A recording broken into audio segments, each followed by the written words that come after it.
Team ಇಂಡಿಯಾದ ನಾಯಕ ರೋಹಿತ್ ಶರ್ಮಾ ಏಕದಿನದಲ್ಲಿ ಹೊಸ ದಾಖಲೆ ಬರೆದಿದ್ದಾರೆ. ಏಕದಿನದಲ್ಲಿ 11,000 ರನ್ ಪೂರ್ಣಗೊಳಿಸಿದ್ದಾರೆ. ಈ ಮೈಲುಗಲ್ಲಿಗೆ 269 ಪಂದ್ಯಗಳನ್ನು ತೆಗೆದುಕೊಂಡಿದ್ದಾರೆ.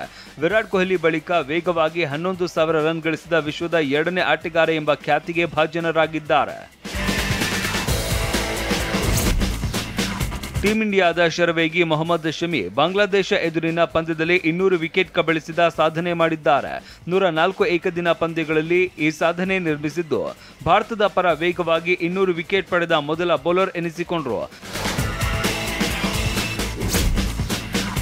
Team India captain Rohit Sharma ಎಸಗಿದ್ದ ತಪ್ಪಿನಿಂದಾಗಿ ಬಾಂಗ್ಲಾ ವಿರುದ್ಧ ಅಕ್ಷರ್ ಪಟೇಲ್ ಹ್ಯಾಟ್ರಿಕ್ ವಿಕೆಟ್ ಕನಸು ಭಗ್ನಗೊಂಡಿದೆ. ಸ್ಲಿಪ್ನಲ್ಲಿ ರೋಹಿತ್ ಶರ್ಮಾ ಅಕ್ಷರ್ ಪಟೇಲ್ ಬೌಲಿಂಗ್ನಲ್ಲಿ 3ನೇ ಕ್ಯಾಚ್ ಡ್ರಾಪ್ ಮಾಡಿದ್ರು. ಮೊದಲ ಪಂದ್ಯದ ಸೋಲಿನ ಬೆನ್ನಲ್ಲೇ ಹಾಲಿ ಚಾಂಪಿಯನ್ ಪಾಕಿಸ್ತಾನ ತಂಡಕ್ಕೆ ದೊಡ್ಡ ಆಘಾತ ಎದುರಾಗಿದೆ. ತಂಡದ ಖ್ಯಾತ ಎಡಗೈ ಬ್ಯಾಟರ್ ಫಕರ್ ಜಮಾನ್ ಗಾಯದ ಕಾರಣ ಚಾಂಪಿಯನ್ಸ್ ಟ್ರೋಫಿ ಪಂದ್ಯಾವಳಿಗಳಿಂದ ಹೊರಬಿದ್ದಿದ್ದಾರೆ. ಪಾಕಿಸ್ತಾನ ತಂಡ ಮುಂದಿನ ಪಂದ್ಯವನ್ನಾಡೋದಕ್ಕೆ ದುಬೈಗೆ ಆಗಮಿಸಿದೆ. ಮೊಹಮ್ಮದ್ ರಿಜ್ವಾನ್ ಬಳಗ ಭಾನುವಾರ ನಡೆಯುವ ಪಂದ್ಯದಲ್ಲಿ ಬಲಿಷ್ಠ ಟೀಂ ಇಂಡಿಯಾವನ್ನ ಎದುರಿಸಲಿದೆ. ಭಾರತ ಬಾಂಗ್ಲಾ ವಿರುದ್ಧ ಜಯಬೇರಿ ಬಾರಿಸಿದ್ದು ಆತ್ಮವಿಶ್ವಾಸದ ಅಲೆಯಲ್ಲಿ ತೇಲಾಡ್ತಾ ಇದೆ.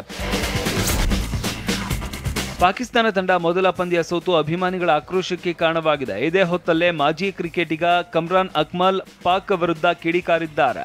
ಪಾಕಿಸ್ತಾನ ತಂಡ ಜಿಂಬಾಬ್ವೆ ವಿರುದ್ಧ ಅಥವಾ ಐರ್ಲೆಂಡ್ ವಿರುದ್ಧ ಆಡಿದ್ರೆ ಗೆಲ್ಲಬಹುದು ಅನ್ಸುತ್ತೆ. ದೊಡ್ಡ ತಂಡದ ಎದುರು ಗೆಲ್ಲುವ ತಾಕತ್ತು ಪಾಕಿಸ್ತಾನಕ್ಕೆ ಇಲ್ಲ.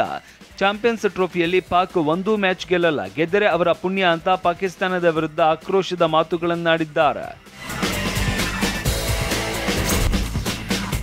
ನ್ಯೂಜಿಲೆಂಡ್ ತಂಡದ ಯುವ ಆಟಗಾರ ರಚಿನ್ ರವೀಂದ್ರ ಅವರ ಐಫೋನ್ ಕಳವಾಗಿದೆ ಅಂತ ವರದಿಯಾಗಿದೆ. ರಚಿನ್ ಅವರಿಗೆ ಪಾಕಿಸ್ತಾನದ ಎದುರಿನ ತ್ರಿಕೋನ ಸರಣಿ ಆಡುವಾಗ ಚೆಂಡು ತಲೆಗೆ ಬಡಿದು ಗಂಭೀರವಾಗಿ ಗಾಯಗೊಂಡಿತ್ತು.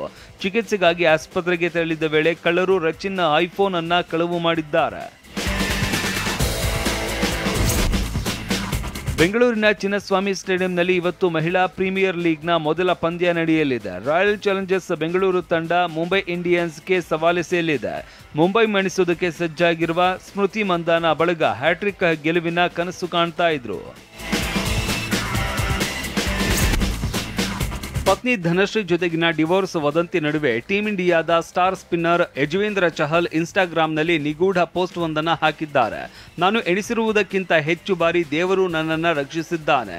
ರಕ್ಷಿಸಲ್ಪಟ್ಟ ಸಮಯದ ಬಗ್ಗೆ ಹಾಗೂ ಗೊತ್ತಿಲ್ಲದ ಸಮಯವನ್ನ ನಾನು ಊಹಿಸಬಲ್ಲೆ.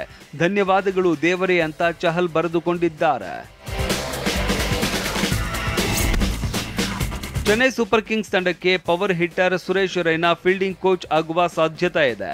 ರೈನಾ ಈ ಬಾರಿಯ ಐಪಿಎಲ್ ಆವೃತ್ತಿಯಲ್ಲಿ ಸಿಎಸ್ಕೆ ತಂಡದ ಫೀಲ್ಡಿಂಗ್ ಕೋಚ್ ಕಾರ್ಯನಿರ್ವಹಿಸಲಿದ್ದಾರೆ ಅಂತ ವರದಿಯಾಗಿದೆ.